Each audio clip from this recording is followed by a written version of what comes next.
Hello everybody, my name's Gary and I'd like to take a minute just to thank you for having the curiosity and taking the time to watch this video on mindfulness. Primarily designed for the staff at Harlow College, but open to anybody who has an interest or curiosity about what mindfulness is and how it might improve their well-being. Mindfulness is probably the subject that I've found hardest to convey what it actually is. It's not something that can really be learned in an academic fashion. It's very much something that has to be practiced. And it has so many depths and aspects to it that I've learned over the last 5 years. Anyway, I'll try and do it justice for those of you that are completely new to mindfulness. I'll try and give you an overview of what it's about. Not a great word, perhaps mindfulness. Awareness might be perhaps a better description. In the first stages, the early practices of mindfulness, all we're trying to do is settle and quieten the mind. There are reasons why we're working towards that. We live in distraction. We perhaps live in an age of distraction. Our minds like to be distracted. Our minds like entertainment. So we're engaged with things at work that we need to, and then on the way home we might listen to the radio, and when we get in we might listen to the television or the radio again, or interact on social media, email or chat, or talk with friends, or games, or some activity that occupies our mind. Very rarely, if at all, do we dedicate any time to the day to just being with ourselves. So mindfulness in its early stages is about practicing to allow the mind to settle, and left alone, it will just quietly settle on its own. It's perhaps very different to our normal way of being in the world, is settling the mind. So that's some of the earlier stages. Further on into the practices, we try to cultivate attitudes. And there are a lot of attitudes that we try to cultivate in mindfulness. Perhaps the top two would be self-compassion, being kind to ourselves, and acceptance, which is probably quite a hard one to understand, because acceptance sounds so much like resignation, like giving up, whereas actually acceptance is a very courageous thing to do, to accept things the way they are, and to even accept ourselves the way we are. So we work on settling the mind, and we work on cultivating attitudes. Sometimes when we practice, the mind won't settle. And then the attitude that we need to cultivate is really being with, just accepting things the way they are, being with an unsettled mind, but still continuing to practice. We're learning to run a marathon, we're training to run a marathon, and we've never run before. So we have to keep practicing. 30 minutes a day, every day, if possible. But if you can only do 3 minutes a day, or 15 minutes every other day, or 30 minutes twice a week, you'll find whatever you can do should be of benefit towards you. So I think that's enough of me talking really now. I think what we'll do is we'll take you through a 15 minutes practice. It's the core practice that we do, settling, grounding, resting, settling the mind. What do you have to do? Well, the beauty of it is you have to do nothing at all. In terms of, this will be a sitting practice.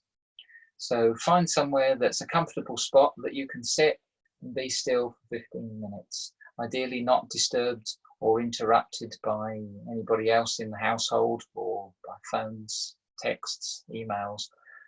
So somewhere you can sit quietly for 15 minutes and in a position that is going to be comfortable for you.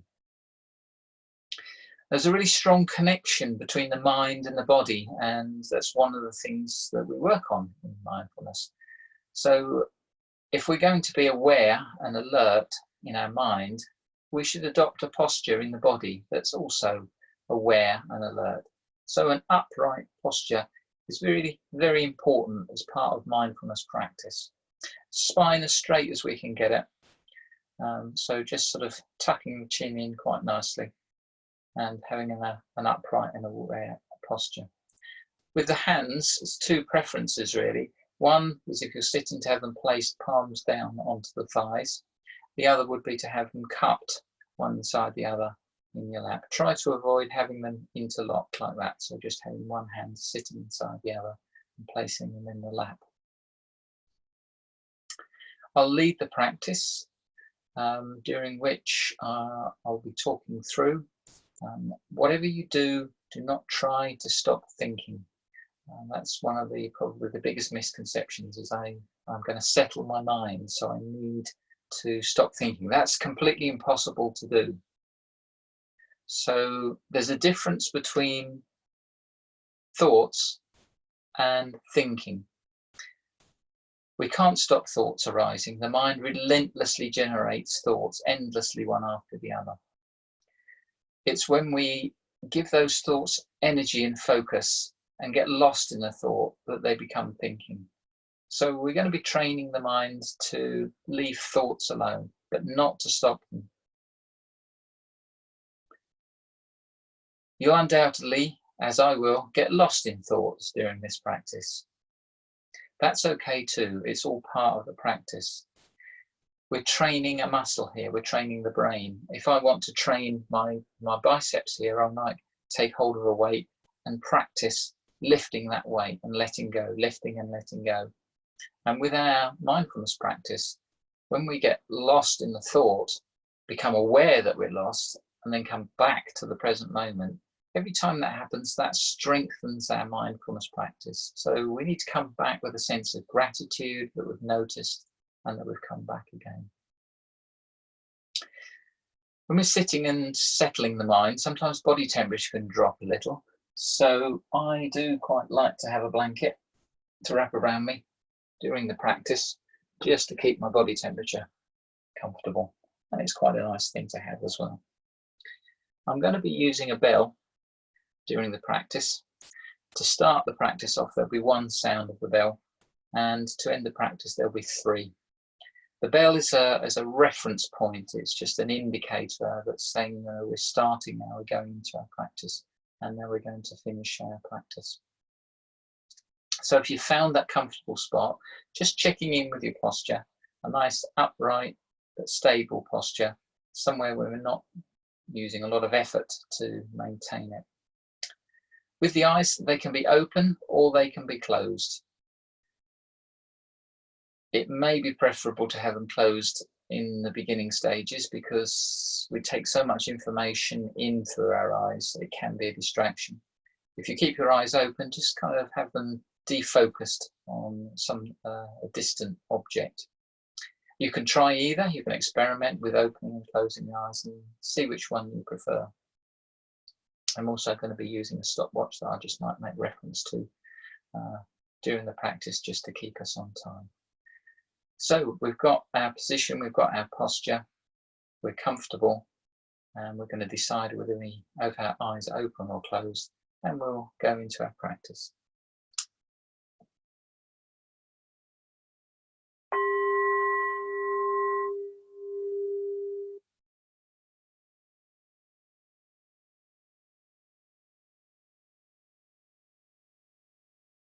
And we're going to start this practice by just thinking about what our intention is for the next 15 minutes. And that intention might just be to remain present and aware.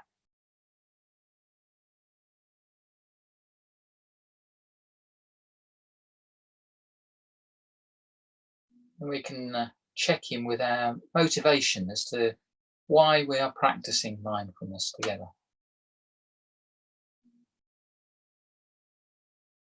Could be that we're seeking some tranquility, some peace in a difficult and turbulent world, or perhaps just to be the best we can be. So just checking in with our motivation for practicing mindfulness.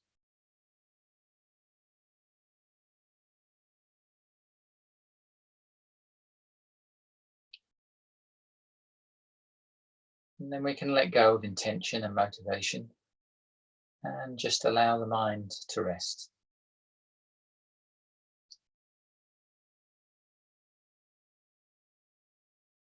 And to support this, we're going to focus our attention on our breathing. And without forcing, seeing if we can make the in-breath and the out-breath the same length. And we can do this by counting silently to ourselves to 3 or 4 on the in-breath, and the same again on the out-breath. Just gently seeing if we can make the in-breath and the out-breath the same length.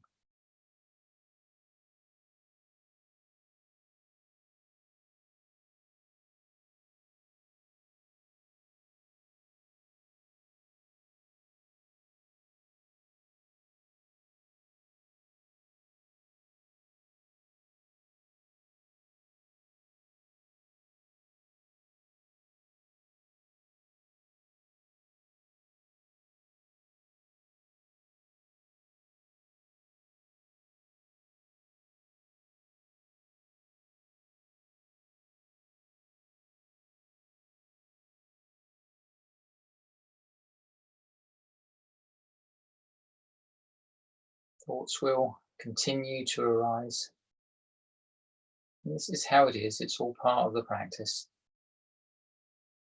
We can sit with most of our focus resting on our breath and on the counting.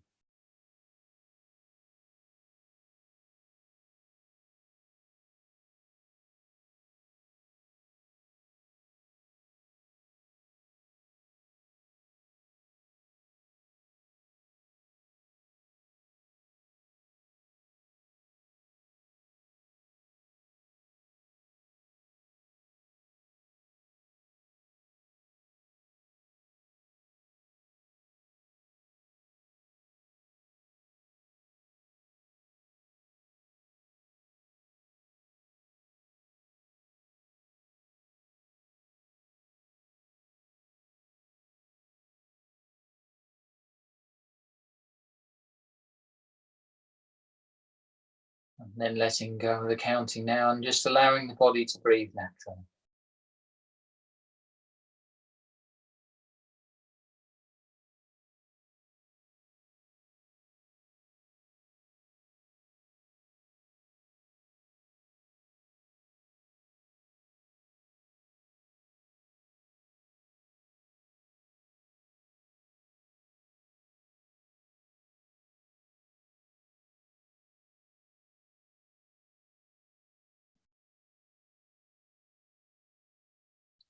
And when you feel ready, shifting our focus from the breathing to the body, starting with the jaw, just noticing how the jaw is feeling at this time. Whether it's tight and clenched or whether it's soft and relaxed, but without any desire to change it or fix it. Just noticing how it is and accepting it as being okay at this time.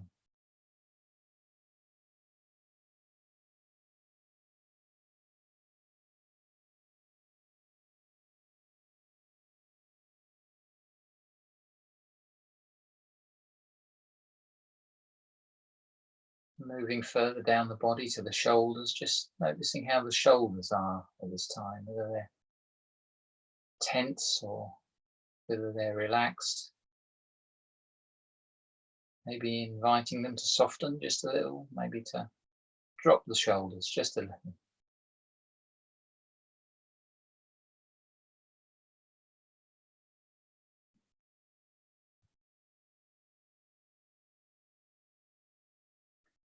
Moving further still down the body to the hands. They're in contact with the thighs or in contact with each other. Just being curious about the sensations that are present in the hands at this time. Contact with material or contact with each other. Heat, coolness, tingling. Perhaps no sensations.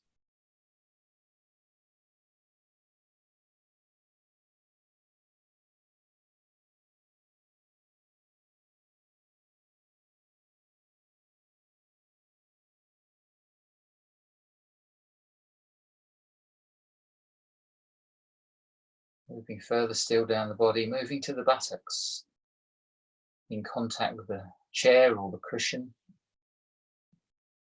sensing our heaviness, our weight on the chair. Sense of contact. What does contact feel like? Just being curious about the sensations in that part of the body.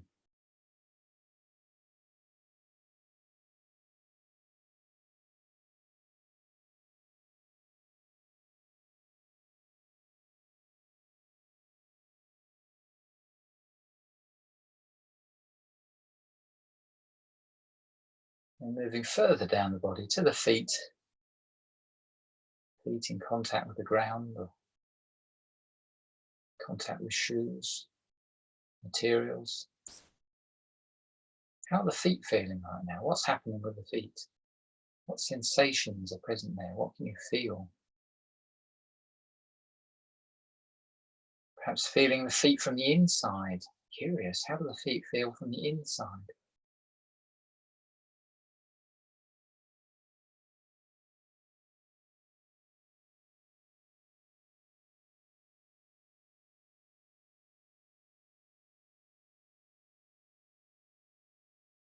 And then shifting our focus to become aware of the whole body. Whole body resting. And surrounded by space. With any sense of warmth or coolness on the skin. Becoming aware of sounds that there may be in the room, outside of the room. But just aware of them, without the need to engage with them as to what they are and create stories around them. Just aware of sounds as an auditory experience.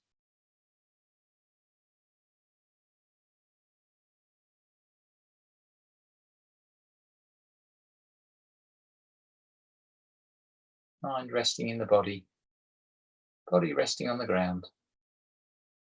Nothing to do, nothing to achieve, nowhere else to be other than here, present in this moment.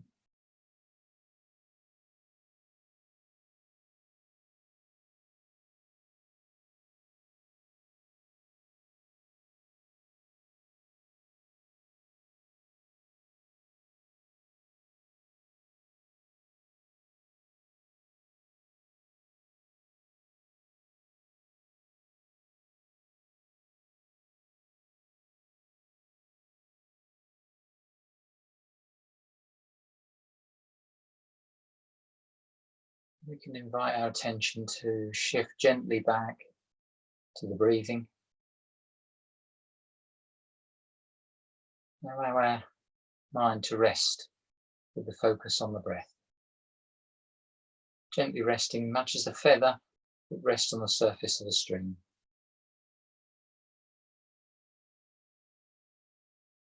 Using that point in the body where we can notice the breath the most. That's the air passing over the nostrils or the lips. Maybe the back of the throat. The chest rising and falling. Or the abdomen rising and falling. See if we can find that point in the body where we notice the sensation of breathing the most. Focusing our attention on that point. Using that as an anchor for our ship of mindfulness.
We can just check in now to see where our mind was at that particular moment, whether we were present with the breath or that we got caught up in a thought and drifted away.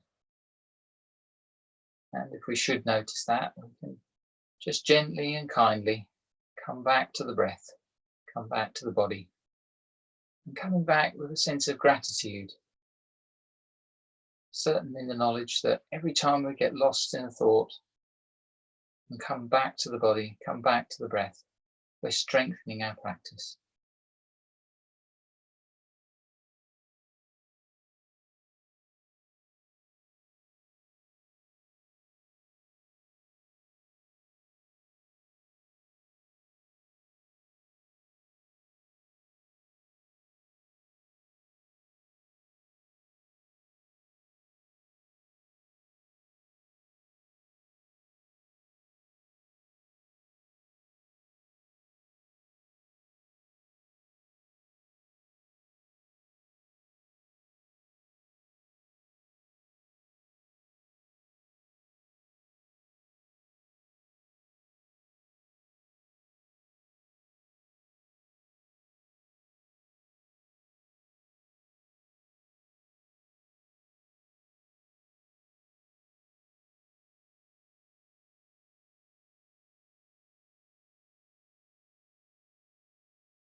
We can just check in with the mind again.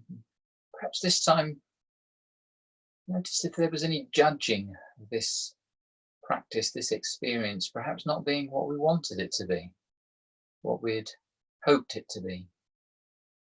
Any striving that might create in the mind.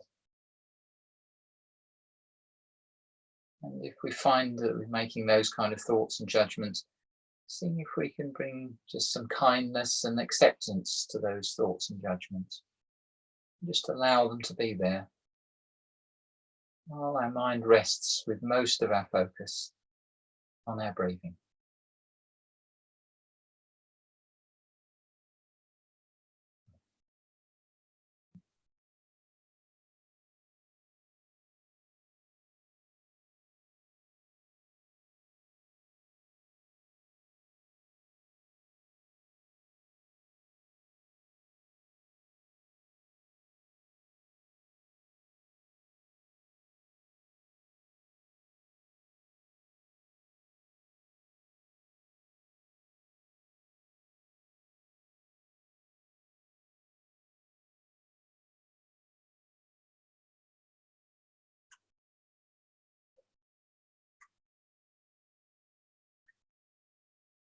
As our practice begins to draw towards a close, we should take a moment to give ourselves credit for having spent this time practicing and training our minds together.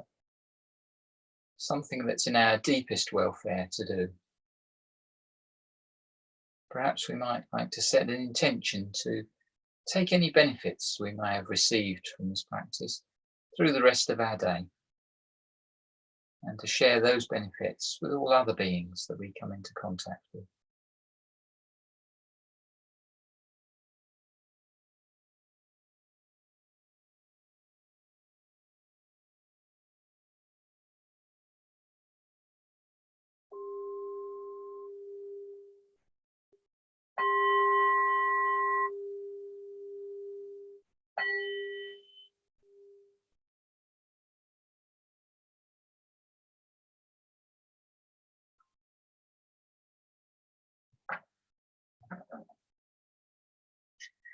Perhaps you might like to take a moment to just have a quick stretch after sitting for 15 minutes.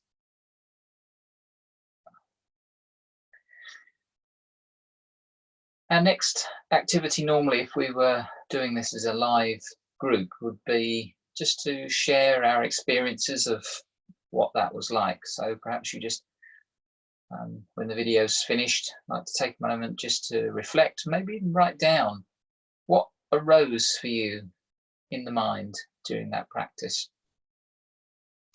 Everybody's experience is very different, and the chances are your experience will be different each time you practice. It might have been very unpleasant and enjoyable, or it may have been very difficult. And I should have mentioned earlier to have a box of tissues handy sometimes, because we never know what thoughts might arise and overwhelm us during a practice. If things become particularly difficult, we can always drop out of the practice, but it is good to try and stick with them if we can. Just practice being with, accepting, and being kind to ourselves. But that's what we would normally be sharing in a live practice. So maybe take a time or two just to reflect on how that was for you. Please feel free to email me with any questions, thoughts, concerns, anything you'd like to share regarding that experience, and I'd love to hear from those. Thank you for taking the time and having the curiosity to find out a little bit more about mindfulness and to sit with me through that practice. I hope you find it was beneficial, and I'd love to see you dropping in and joining me on some of the live sessions during the week. Thanks very much. Bye for now.